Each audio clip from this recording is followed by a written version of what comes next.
Assalamualaikum warahmatullahi wabarakatuh. Waalaikumsalam warahmatullahi wabarakatuh.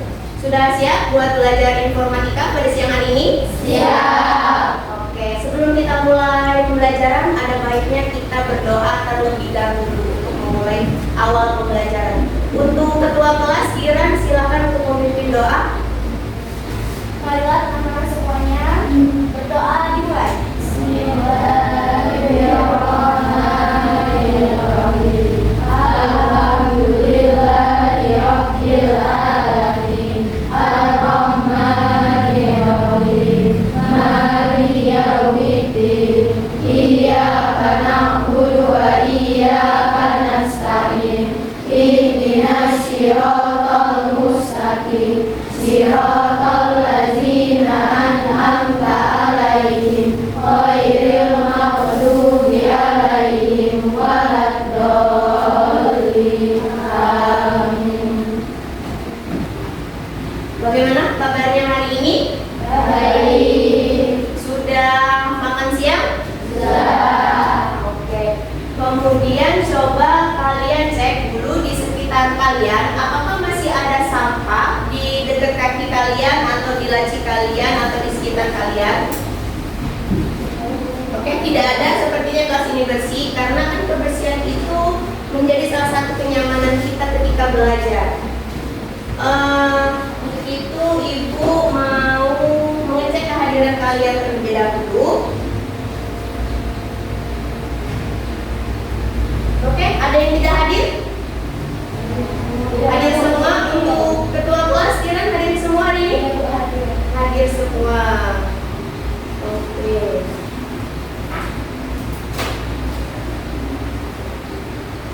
Oke, sebelum kita memulai pelajaran hari ini, kalian semua bawa HP?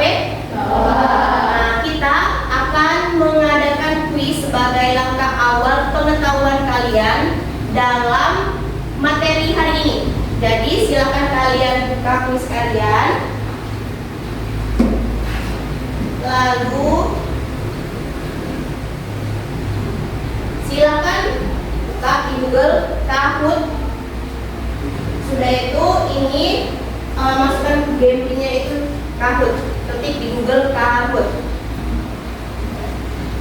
Ada tulisan nanti game quiz Kahoot.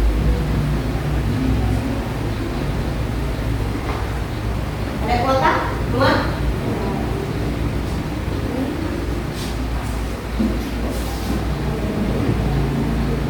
Akilah, Dikailah, masih 5 orang. Ada yang terkendala? Ada? Oke, ada yang belum?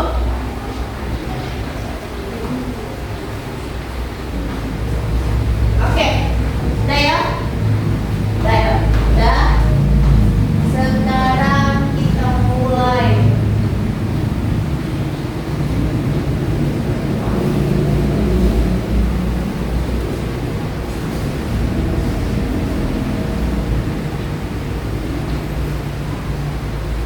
Coba bayangkan kamu ingin pergi dari rumah ke perpustakaan. Ada dua pilihan jalan, jarak A jaraknya 2 km, tapi jalannya menanjak dan sering macet. Jalan B jaraknya 3 meter, tapi jalan datarnya datar dan sepi. Jika kamu ingin sampai secepat mungkin, jalan mana yang kamu pilih? Jelaskan kenapa. Ada yang bisa? Aku Apa? jalan B karena aku udah ke 3 km bisa jalan cepat karena kan sepi kesehatan.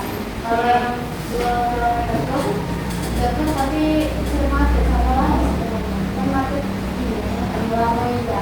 Setuju yang lain? Setuju. Kita lihat ya, walaupun jaraknya dia dekat 2 km, tapi jalannya menanjak dan sering macet. Jalan B jaraknya 3 km, tapi jalannya datar dan sepi. Kamu lebih milih jalan mana kalau antara ini? B. Nah, udah tadi di next door, karena kalian pilih. Di sebuah desa ada beberapa rumah yang sering terhubung. Pak, waktunya sebentar. Nah, kita Jawabannya bobot.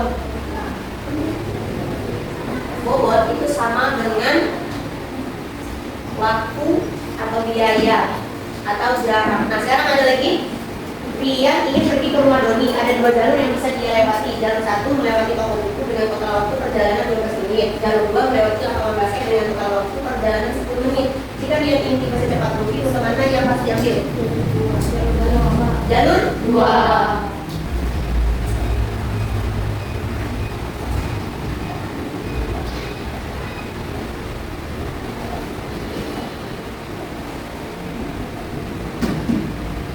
Oke. Ternyata dan itu yang terusnya. Nah, dan yang lainnya. Oke. Sekarang kita lanjut. Persepsi awal. Coba kalian bayangkan kalian ingin pergi ke rumah teman yang paling dekat. Kira-kira pilihan jalan mana yang akan kalian ambil? Kenapa kalian akan memilih jalan itu? Nih, pernah pakai Google Maps? Pasti kalau kalian lihat Google Maps itu dia akan mencari rute terpendek dari lokasi kalian. Atau saat kalian mencari rute perjalanan di Google Maps, apakah aplikasi tersebut selalu merekomendasikan jalur tercepat? Pernahkah kalian bertanya, bagaimana sih aplikasi tersebut bisa menemukan jalur terpendek dengan cepat? Kira-kira apa itu? Kok bisa sih dia cepet ngasih rekomendasi tempat tujuan kita secara cepat? Karena sesuai titik temu kita juga sama tujuan yang pengen kita ini, sudah itu memang sudah ada juga yang namanya pengaturan langsung dari si Google Maps. Nah, pertanyaan-pertanyaan tadi yang Ibu sampaikan ini adalah dasar dari apa yang akan kita belajar hari ini. Kita akan belajar tentang sebuah yang namanya algoritma yang menjadi otak di balik aplikasi navigasi bekerja. Kita akan belajar tentang sebuah algoritma itu. Algoritma itu hebat, yaitu bisa menentukan langkah-langkah yang kompleks menjadi bagian-bagian kecil. Kan coba kalau misalkan kita tidak menggunakan Google Maps, kita pasti banyak tuh jalur yang harus kita tempuh. Nah, ketika kita menggunakan algoritma yang ada di HP atau di komputer kita, mereka akan memecah bagian-bagian kecil itu supaya sesuai dengan tujuan awal kita. Kita akan belajar tentang algoritma Dijkstra, algoritma yang digunakan untuk mencari jalur terpendek dalam sebuah graf berbobot dari satu titik ke semua titik lainnya atau ke titik tujuan tertentu. Graf itu diibaratkan sebuah peta. Tujuan pembelajaran kita ada 4, ada mengidentifikasi komponen-komponen dasar algoritma Dijkstra seperti graf, simpul, dan juga bobot. Kedua, itu kita akan menganalisis cara kerja algoritma Dijkstra, kemudian akan menerapkan algoritma Dijkstra untuk menyelesaikan permasalahan optimasi rute terpendek pada lembar kerja yang berisi data graf. Kemudian yang C, menuliskan urutan jalur terpendek dan total bobotnya dengan jelas dan terstruktur. Itu tujuan pembelajaran yang akan kita lakukan hari ini. Kemudian sebelum memulai kegiatan pembelajaran hari ini, kita akan melakukan ice breaking tepuk tangan.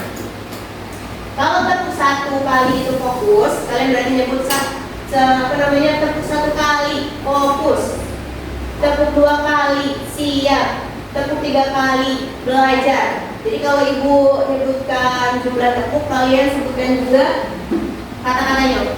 Oke? Ya, bertepuk. Tepuk 1 fokus, tepuk 2 tepuk 3 kali tepuk 2 kali tepuk 3 kali tepuk 1 kali fokus. Oke.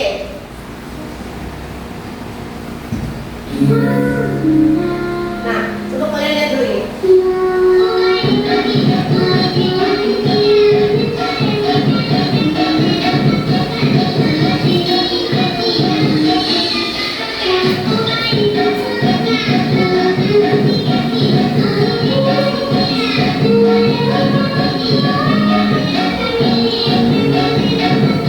Nah, permasalahan yang ada di sini, kenapa kalian menggunakan Google Maps? Bagaimana aplikasi itu menemukan rute terpendek? Nah, tadi kan ada motor, terus tadi keluar jarak-jarak, terus ada titik awal dia kemana ini dari Jalan Raya Bandara Terminal 3. Berarti itu tujuan. Berarti tujuan tempuh dia pengen ke Terminal 3 dari Jalan Raya Bandara. Dia menggunakan Google Maps. Kira-kira bagaimana mereka itu bisa menemukan rute terpendek? Nah, ini adalah permasalahan yang akan kalian selesaikan pada LKPD.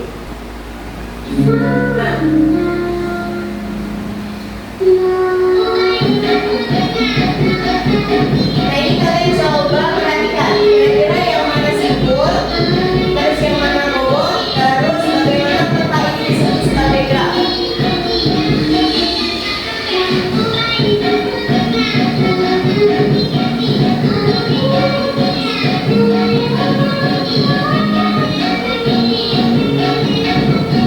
Nah, menurut kalian yang mana simpul?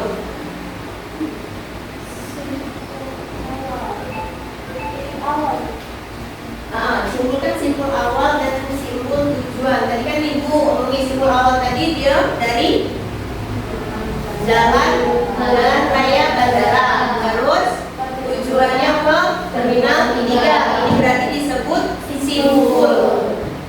Jarak awal, jarak akhir, atau jarak A sampai ke lokasi ke B. Terus bobot.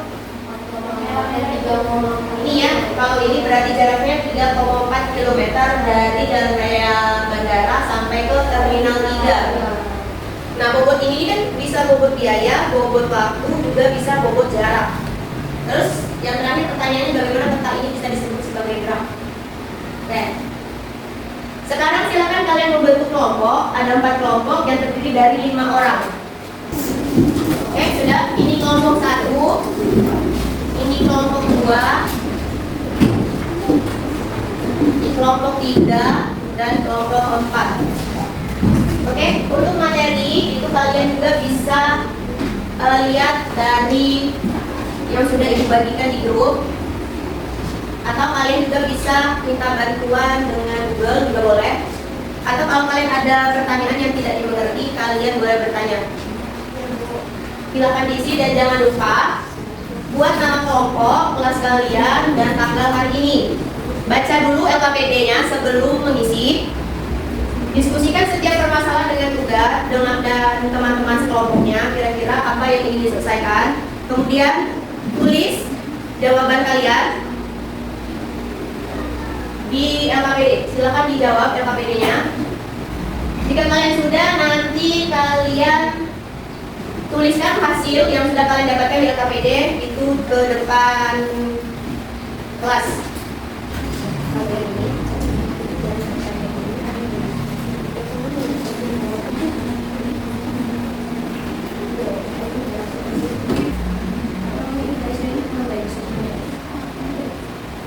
Nomor 2 sudah? Sudah. Nomor 1 nomor berapa lagi? Nomor 4 lagi. Kelompok 4 nomor berapa lagi?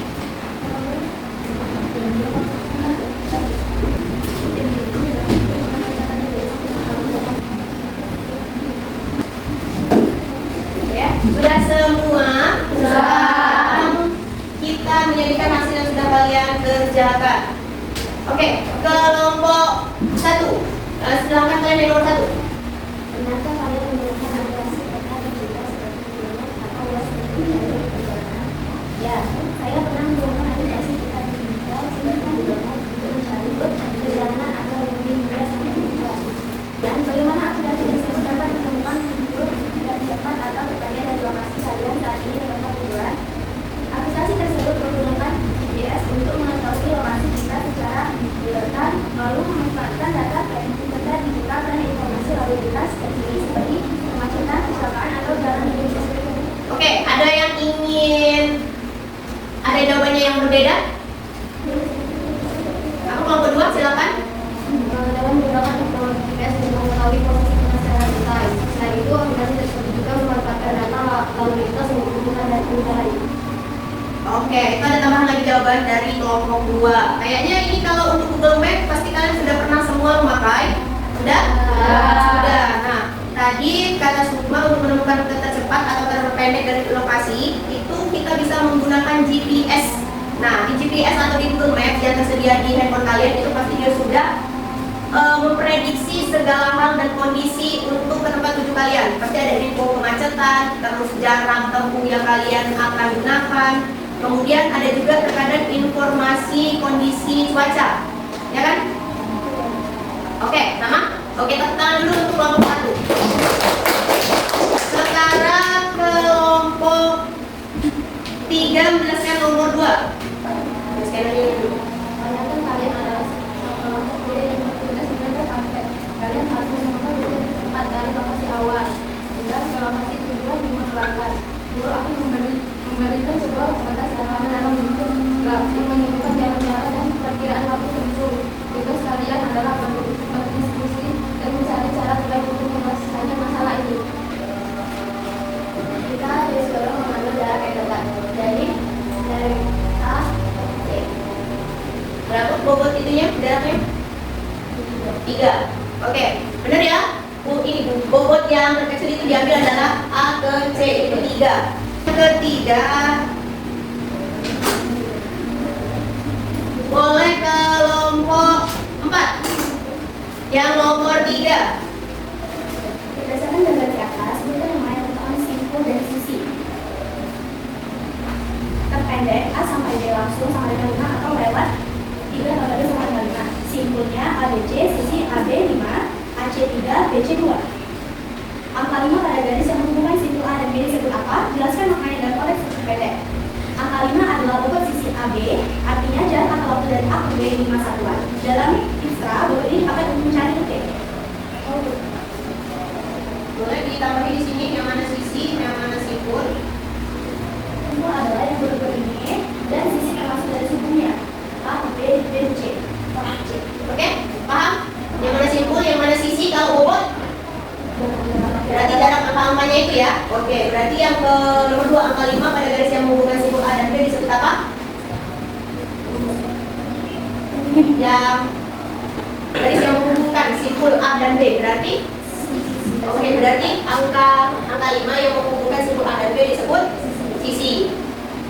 Oke, paham? Yang sini? Oke, tepuk tangan dulu. Selanjutnya soal yang mengaplikasikan boleh kelompok 2. Sebuah perusahaan logistik ingin menemukan rute tercepat dari kantor pusat di kota A ke pabrik di kota F. Peta jalan antar kota ditunjukkan pada graf di samping. Bobot pada setiap sisi menunjukkan waktu tempuh dalam menit. 1.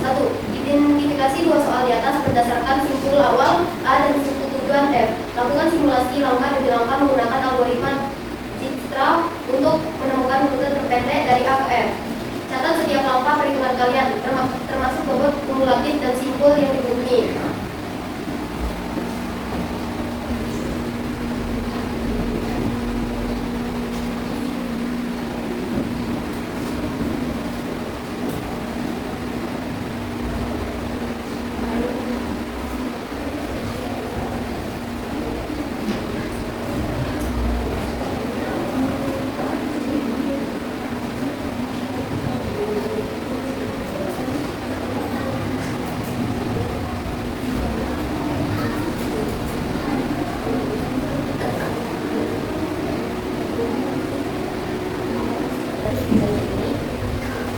Di sini ada 3 jalur untuk soal yang 1. Dari antara jalur ini, manakah yang paling terpendek? Jalur ya. Terus kalau ini? Untuk soal yang nomor 2, di antara 3 jalur ini, manakah yang lebih pendek? Jalur 2. Oke, adakah perbedaan di setiap jawaban kalian? Enggak, sama?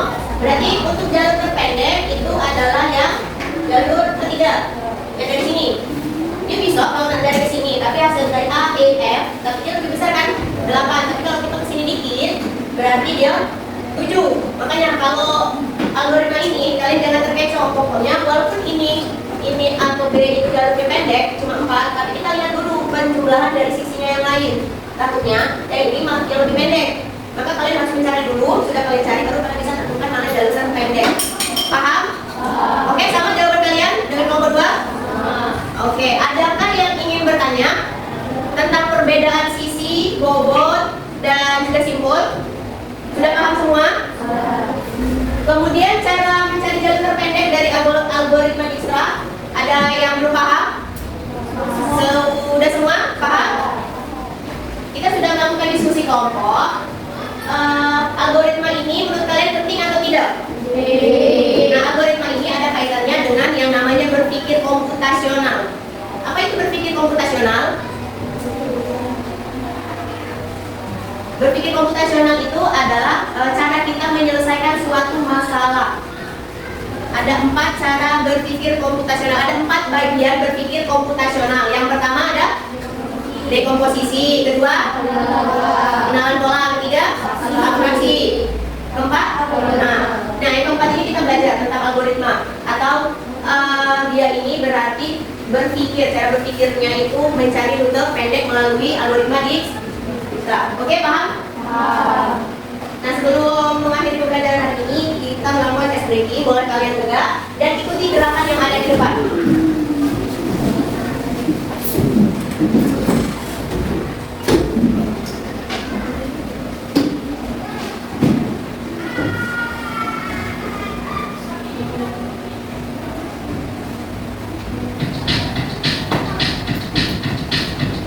Oke, siap.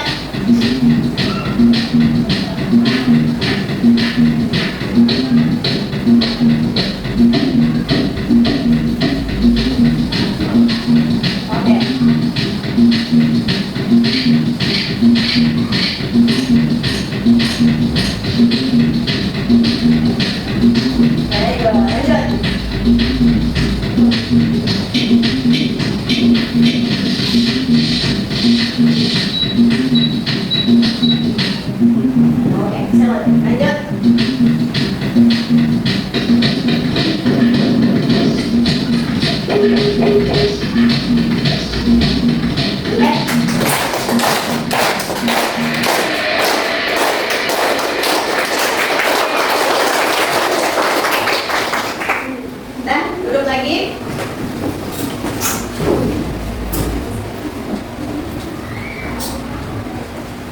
Apa ada yang ingin menyimpulkan materi hari ini?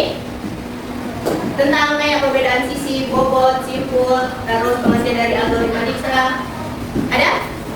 Oke, yang akan menyimpulkan pembelajaran kita hari ini itu adalah Risa. Silakan Risa, boleh? Boleh berdiri? Untuk pelajaran kali ini kita mempelajari tentang algoritma Dijkstra yang memiliki yang berarti mencari jarak rute terpendek. Di sini juga kita mempelajari tentang 3 hal, yaitu sisi, bobot, dan simpul. Sisi yang berarti menghubungkan misalnya A ke B, B ke C, C ke D. Dan simpul itu menjelaskan tentang letak posisi awal dan letak posisi akhir. Sedangkan bobot itu jarak tempuh, waktu. Jadi begitulah simpul. Oke, tepuk tangan. Nah, kita hari ini sudah melakukan pembelajaran berpikir komputasional melalui algoritma Dijkstra. Oke, tadi juga sudah disimpulkan oleh teman kita, Risa, dan itu sudah kalian pahami.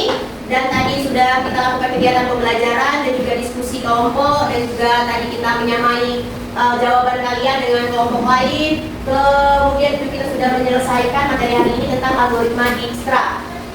Nah, untuk penutup, kita akan melakukan refleksi terlebih dahulu.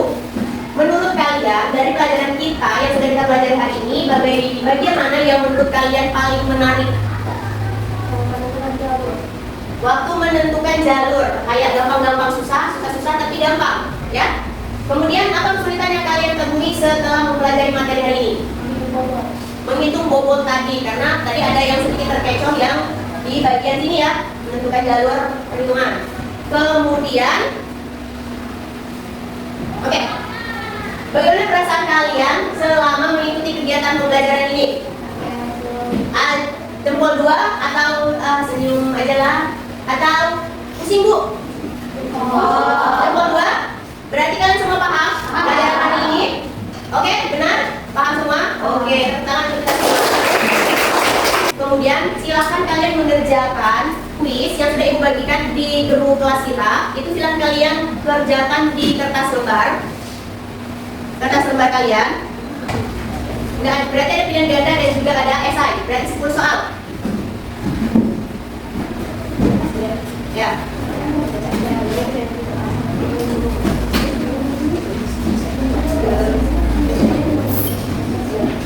Silahkan kalian jawab. Itu kerjakan individu.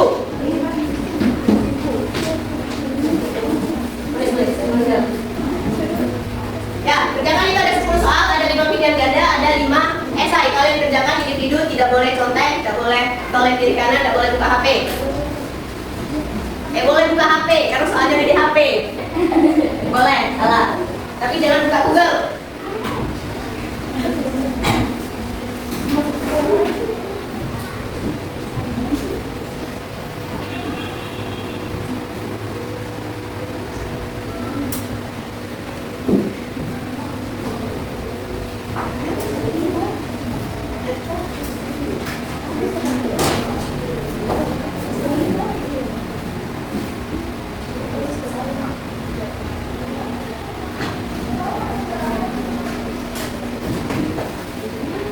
Ada 5 pilihan ganda, ada 5 esai. Langsung ditulis jawabannya saja. Jangan lupa diberi nama dan juga kelas dan juga tanggal hari ini. Bagaimana, mudah atau susah soalnya?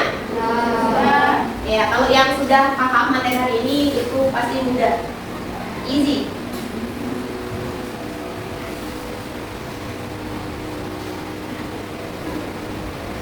Ya, sepertinya kalian lancar semua dalam menjawab soal.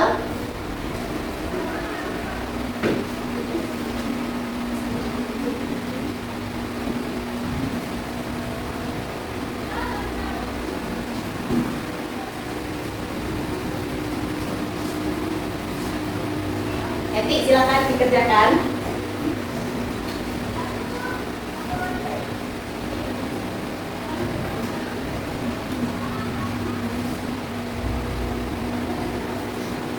Oke, sudah? Oke, ada yang belum? Tunggu sebentar, ada yang belum?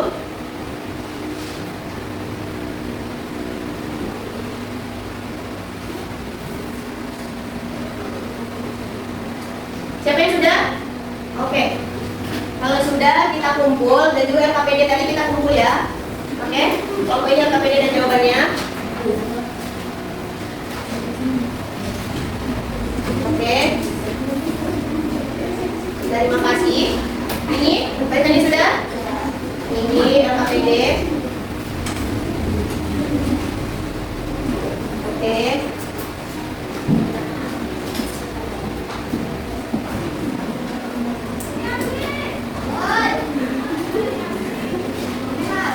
Oke, sudah? Ini jawabannya. Ini LKPD-nya boleh kumpul.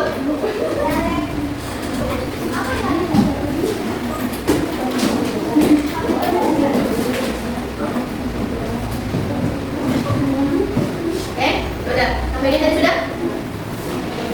Oke, sudah selesai semua. Dan ini sepertinya jawabannya ya. Kebanyakan benar.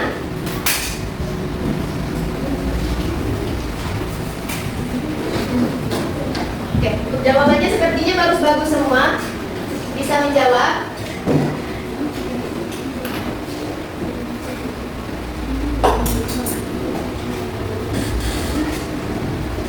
Untuk yang terakhir, rencana tindak lanjut kita untuk pertemuan berikutnya minggu depan di pelajaran informatika, kita akan mencoba menerapkan algoritma Dijkstra ini untuk masalah yang lebih kompleks atau menggunakan perangkat lunak. Berarti kita minggu depan kita akan mencoba menggunakan perangkat lunak atau aplikasi secara langsung dengan menggunakan komputer, menggunakan algoritma juga.